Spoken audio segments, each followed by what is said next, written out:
Let's discuss updating the fuel pressure regulator on the 6-liter Powerstroke diesel engine.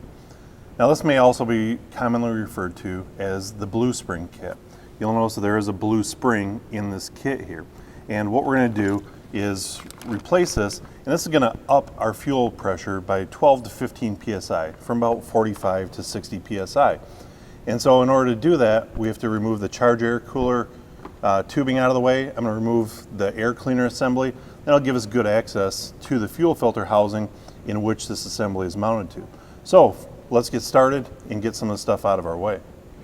All right, now you can see we've got our charge air cooler tube out of here. We've got our air cleaner out of the way. So it really opens up to get to the housing in which we need to work on here.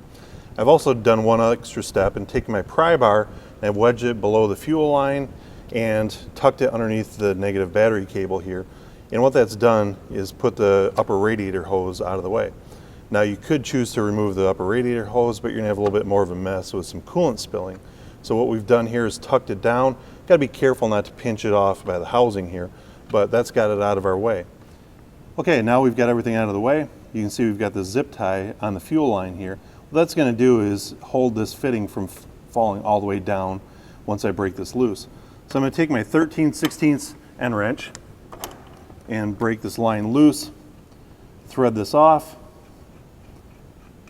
and you'll see that zip tie holds it kind of in place. Now I'll also take a couple shop rags and tuck them underneath here, just so any fuel that spills doesn't get too far down underneath the engine. We're gonna get a little more fuel once I pull these bolts out.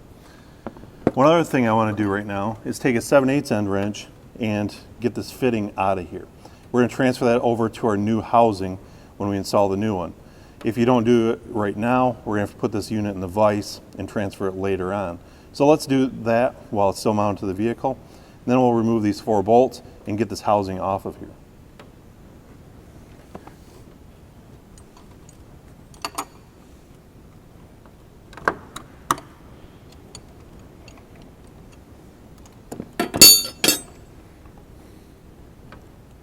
Now I'm going to take my T25 Torx bit with a ratchet and remove these 4 bolts, and the housing will be ready to come off.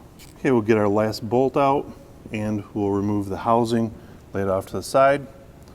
And you can see we've also got this gasket here. Now this commonly dries out and starts to leak. We've got a new one with our kit, so we can discard that. We've got the old spring and the seat here, which we'll remove, as well as an O-ring, and we'll also get this little piece off the top here. I'm gonna need a needle nose pliers or maybe a pick to pull that stuff out. Now I'm gonna take my pick and try and dig this top piece out. Now that's come out. See, we're leaking a lot more fuel here, and so I can remove this lower seat as well. We're dumping a little more fuel out, as well as this other piece in here. We're going to dig that out and replace that all with the components that came in our kit.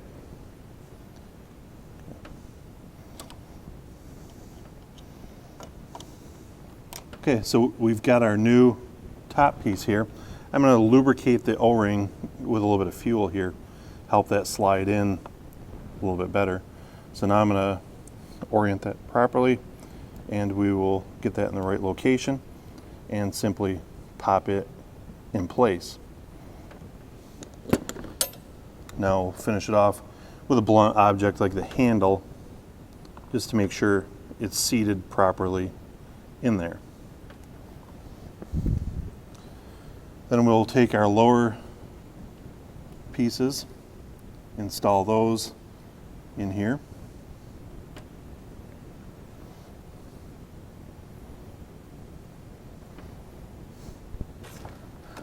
Once those pieces are in place, we'll take our new housing, we'll take our seal, install the seal into the new housing, and we will work it back on.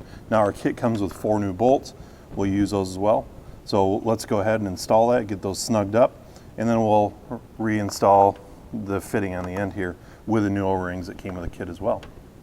Well, now we've got our new housing mounted to the fuel filter housing.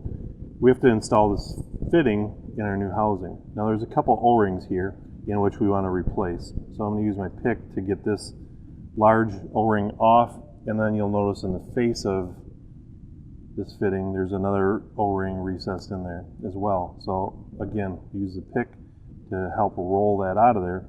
And now our new kit comes with 2 brand new O-rings. So first off, we'll install the new O-ring on the end here. We'll gently roll that into place. And then this other one, use a little bit of diesel fuel again to lubricate it. And we'll gently roll it over the threads here. We don't want to cut it. But now we've got that on. And so we'll, again, make sure these are good and lubricated, and we'll thread this into our new housing. Well, now we've got our fitting installed here. I've gone ahead and started the line and got it on finger tight. I'm going to take my 13/16 end wrench again, and we'll go ahead and get that tightened up pretty well. I'll remove my rags, make sure that we've got the area clean, free of any debris or drips that may have come off when we were doing the job. And so now we're going to go ahead and turn the key to the run position and prime the system and make sure that we've got no leaks here before we go ahead and install the rest of it. We might have to cycle the key a couple times, so we're going to have to refill the fuel bowl here, and then we want to make sure that there's no leaks. Once that's done, we'll reassemble the engine and start it up, and our fuel pressure should now be 12 to 15 psi higher than it was previously. This is going to help ensure longevity of the injectors and also have a little bit of an improvement on drivability. So now you've seen the process, and hopefully you understand how to do it yourself when you want to replace the fuel pressure regulator on your Ford 6-liter Powerstroke diesel engine.